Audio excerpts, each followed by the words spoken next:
Yes, hi everybody. I'm going to speak in the name of all my colleagues in the PATH operation. And so what we decided to do for this symposium is to give you an overview of some of the studies we are doing on speech changes along adulthood. So first, why we are looking at the lifespan changes in the speech of adults.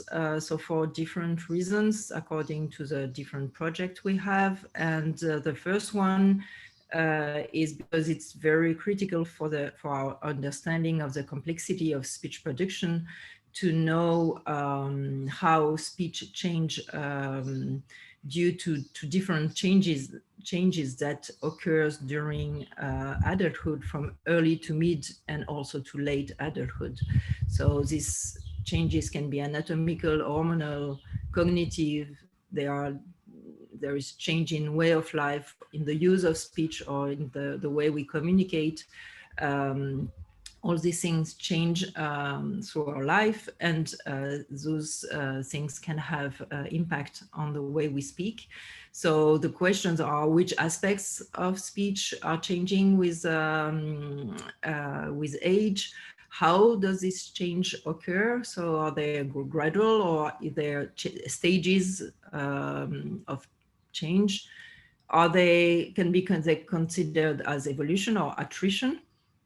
And also, when is speech aging? So can we define critical age where this change occurs?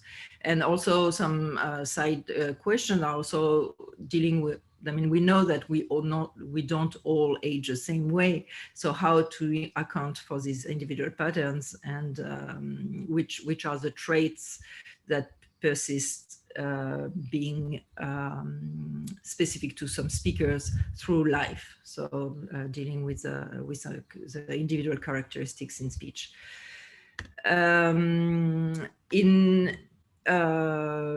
It's also crucial for any research on speech for which factors of variability across talkers and between talkers have to be assessed. So we know that age related features are part of the speaker's indexical properties that can be found in the speech signal. So we want to see how the speaker age is indexed in the speech signal.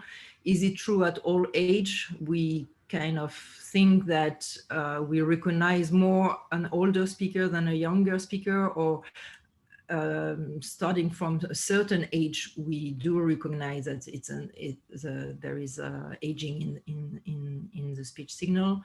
And we know that many factors affect also how listener perceive individual properties in speech, and speaker age also is subject to this factor. So if you, of course, if you see a face, it's easier to guess the speaker age from his speech, but also if you belong to the same generation or not affects the speaker age. So I'm not going to present data on this today, but we have studies on this also.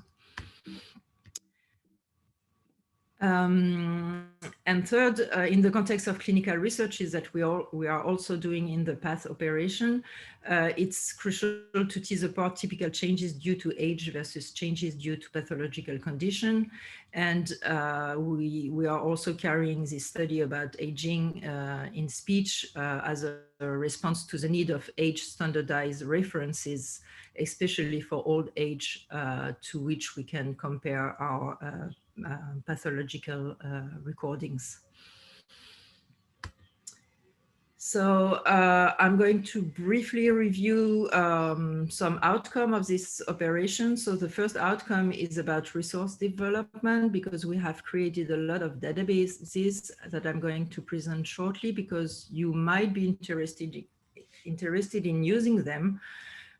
So we have a first databases of 401 French speakers from 20 to 93 years old that has been constructed for the Montpage speech protocol development, and these databases, I'm switching to the new data, this database has been extended through various projects, and now we have databases of 500 speakers from 20 to 93 years old, balance about, I mean, not really balanced, but with a good proportion of male and female speakers. Here they are presented in decades. So we are some decades that have a little unbalanced, but we are proud to have a lot of old speakers, which is kind of difficult to get. We have another database where we have few speakers, but it's a longitudinal database that we record through the Labex project longitudinally from 2013. So now we have about 6 to 7 sessions. So it's speakers from the lab who have been recorded every year with the same protocol. And here you have the female speaker, male speakers, and the number of sessions we have. Some of them are missing for some people.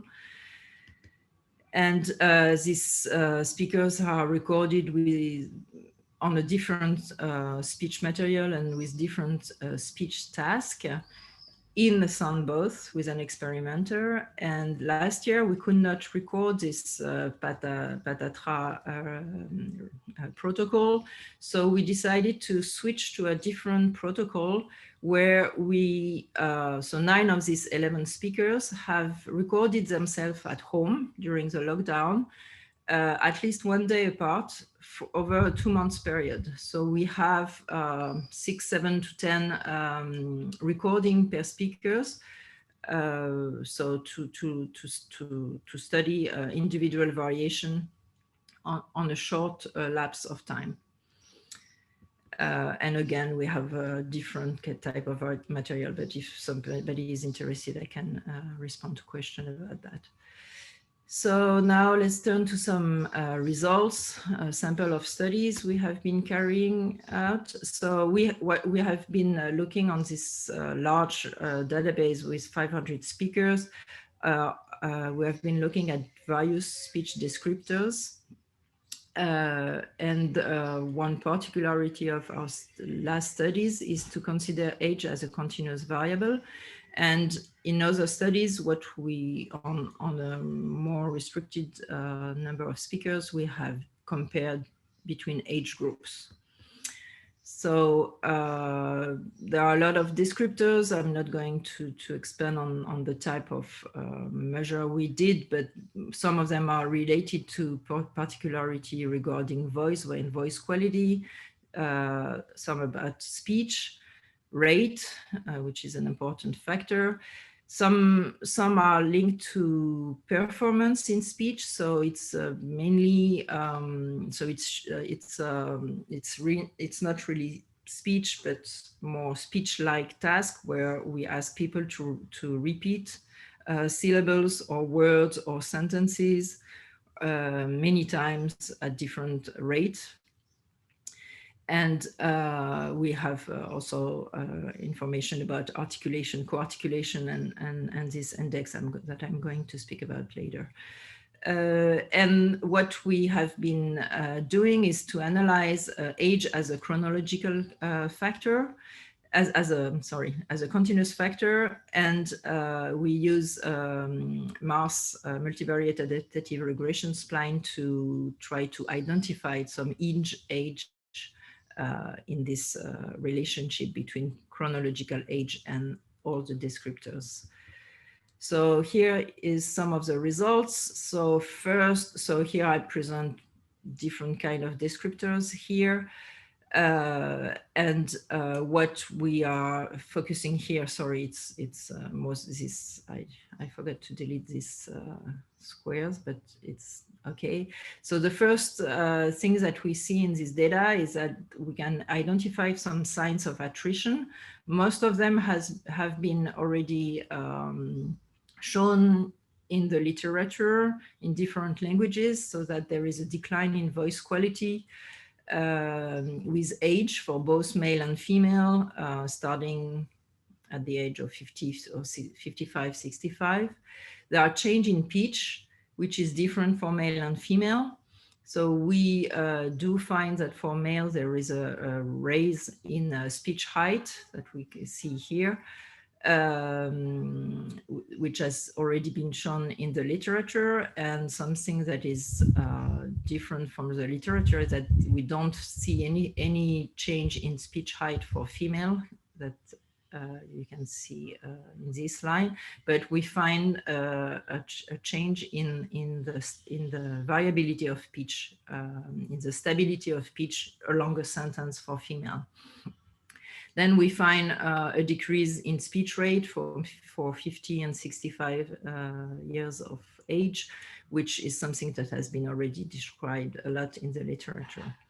But there are some other important results that we find thanks to our study, where we have a lot of speakers and where we have a large range of ages, is that there are some changes that appears quite early during adulthood and that we were not aware of. So for example, there is a decrease in speech height from the 20 to the 40s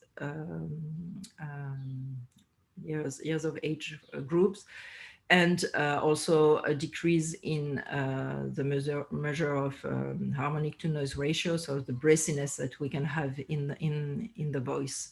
And this kind of results, we find it also on other descriptors, call into question the relevance of using groups of students or adult participants in our studies, because what we know about speech is mainly the speech of this young group of speakers. And this young group of speakers are also used as reference group when we do group studies to see difference between old age and young age. And so if we always use young speakers compared to old speakers, what we see is difference between these two groups, which are different, but maybe we have to also always include a middle age group, which can be compared to these both extrema.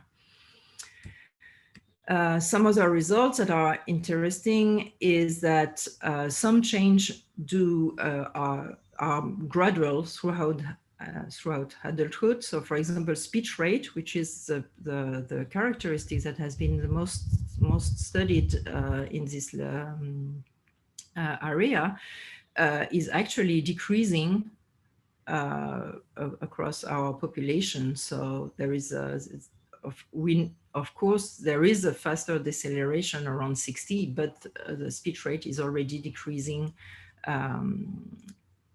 in early adulthood. Another new results is in the study we did on co-articulation. So we looked at vowel-to-vowel co-articulation in words like papa, in papi versus papa. So where we have the influence of the E vowel on the first vowel. So it's an index of planification of the whole word. If we see influence of the last vowel on the first vowel. And with this measure of co-articulation, we see that there is a decrease in co-articulation throughout adulthood, with a plateau here that we don't know exactly how to explain, but what seems to be happening is that between 55 and 65, we have a lot of variation within speakers, and if we cross this index of co-articulation and the index of speech rate, it seems that it's the group where there is more variability in speech rate and co-articulation and associated co-articulation. 2 minutes. At this stage, yes. 2 minutes, 2 more minutes. Okay, yeah. we have also a decrease in the degree of acoustic transition. I'm not going to, there is a paper in JASA about that if you want to look at. Another study done by Anna Hermes and Angelina Bourbon is about the way we segment speech, the structuring of sentence production. So they looked at different kind of sentences where they manipulate the length of the sentence and the complexity of the sentence. And what they found is if indeed all age group produce phrasal break at expected syntactic boundaries, and the pause are sensitive, the duration of the pause are sensitive to sentence structure, there is much more variation between the different sentences for the old group compared to the younger group. So a change also in the structuring of the sentences. This I'm going to skip, and I thank you for your attention.